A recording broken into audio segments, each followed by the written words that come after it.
All right, Leatherheads. George Clooney has a leather head, and that's why that son of a bitch is getting all the women these days. It's funny. This is a slapstick comedy, right? And I like slapstick comedy, like classic slapstick. Like Sure. Screwball. Screwball is the word it. you're looking Yeah, at. Screwball. Thank you. And I liked another one they did recently. I know not everybody did.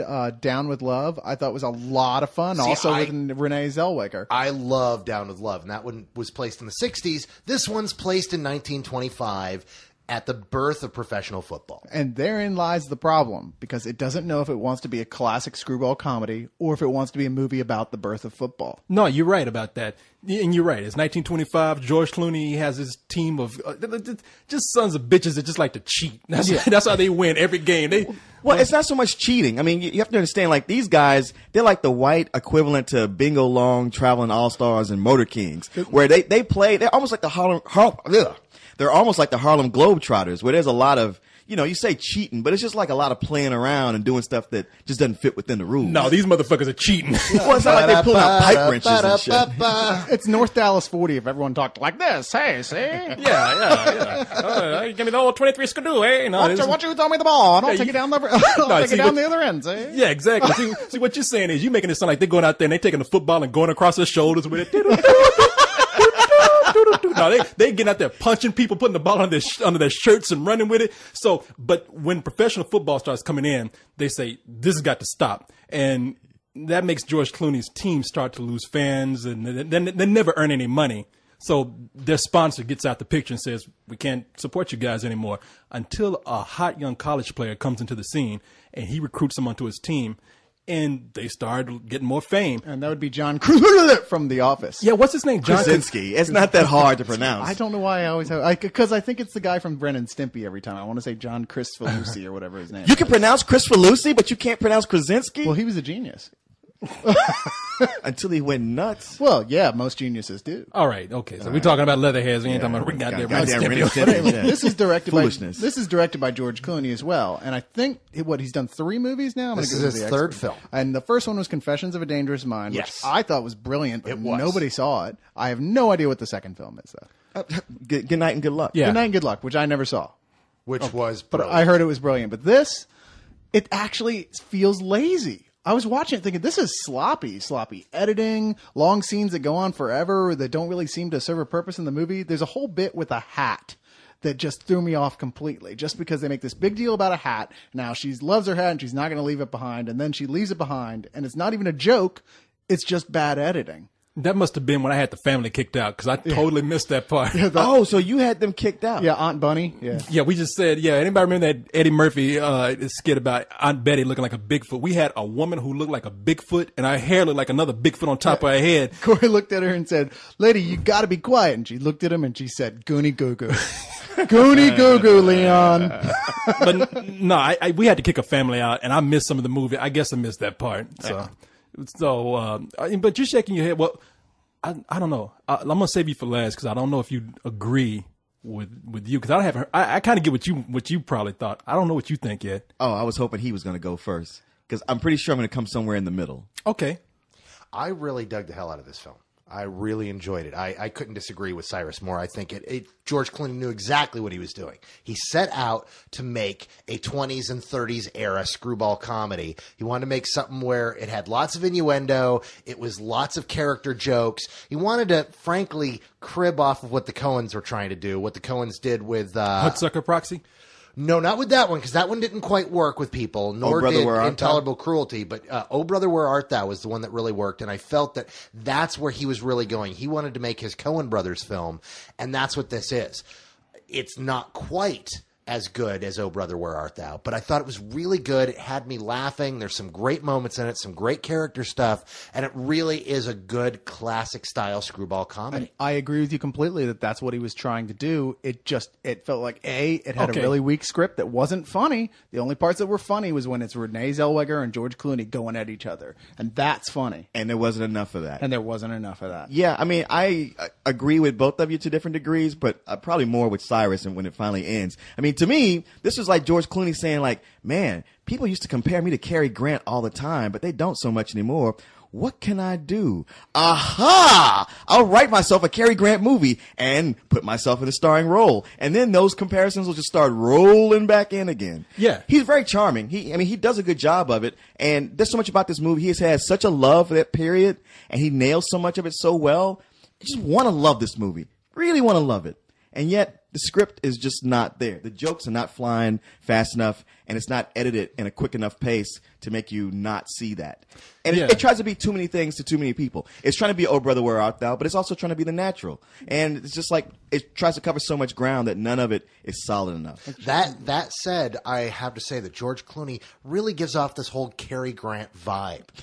The thing is, he's always given off a Cary Grant vibe. That's the thing. You don't need this movie. No, I agree with you completely, Leon. You nailed it. Yeah. Those are words better than I could have spoken. No, what the problem with this movie is that what I liked about it is that it was a screwball comedy that skirted on the edge of goofiness and never crossed that border until they got to this scene where they were running from the cops. Yeah. And they knocked two cops out with a door, which was hilarious. No, it wasn't. That shit was stupid. Oh, okay. Look, one of us was laughing, and one of us thought that shit was stupid. Let me finish. I didn't interrupt you guys. Let me finish with this. Give my opinion here. No, and it seemed after that point they just sort of took a lot of liberties with being really goofy. Where before it's like, okay, you guys, you got a lot. You seem to play it straight within a screwball comedy, and I couldn't agree with you more. The whole time I was thinking to myself, I was like, damn, these other guys, I don't even know who the hell they are. Just bring Renee Zellweger, if I can, whatever that bitch's name is, Renee Zellweger and George Clooney back on, because that's when the movie really sparks. Yeah. Now, that said, all the scenes with John Krasinski were actually pretty solid. I didn't think he was particularly funny. I thought he was very genuine, and you really kind of liked his character. But he's dull. That's the problem with a lot of these other scenes. I get to the last reel, the football game.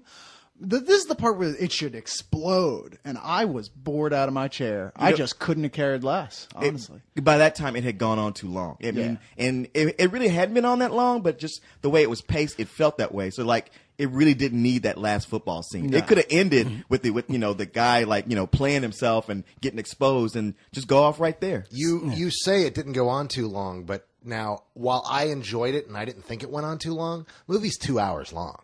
And for a comedy, that's usually, epic length. Well, that's true, because even like the kind of black and white movies that he's trying to ape, those are only an hour and a half long. That. But the thing, you got to agree, this movie, if it was shot in black and white and you saw it on the, AMC channel one Saturday afternoon, you wouldn't even think it was made right now. You would totally believe it was made back in 1925. You think it was a lesser screwball comedy from 1925. Yeah. I can still see modern things in it. And I think you can't make a movie as authentic as you could from back then and make it work today. But that's what I liked about it. They took a movie from that era and made it work here. But they tried to just fit too much shit into this movie. If you had just had the rivalry between John Kukikikaka, whatever his name is. What's his name? Krasinski. John Krasinski. If you just had the rivalry with John Krasinski and George Clooney, played that up, them vying for Renee Zellweger's attention. Make it into a love triangle movie, and that's it. And you would have had Bull Durham. And that would have been a perfect Bull Durham movie for that era. But then you got to bring in with him. His story as a war hero is getting tarnished. Renee Zellweger's on the scoop, and I'm just trying to say something about America, and it's trying to say something about the history of football and like what heroes are. And you know what? With this kind of comedy, who cares? I don't want to hear about that. Stuff. It doesn't fit at all. You had me cracking up. The monkeys. When he said there was a scene in here when they got too slapstick. He said they should have just had the scene where they're all running down a hallway, but running in different doors. I know. And then the monkeys come out playing a song. No, and they had a monkey run out of nowhere. Another Pleasant Valley Sunday. Yeah. But no, I think the movie's decent. I really got I got a lot of entertainment out of it. It's just not consistently. I had to wait for several scenes before I got to another scene that I really liked.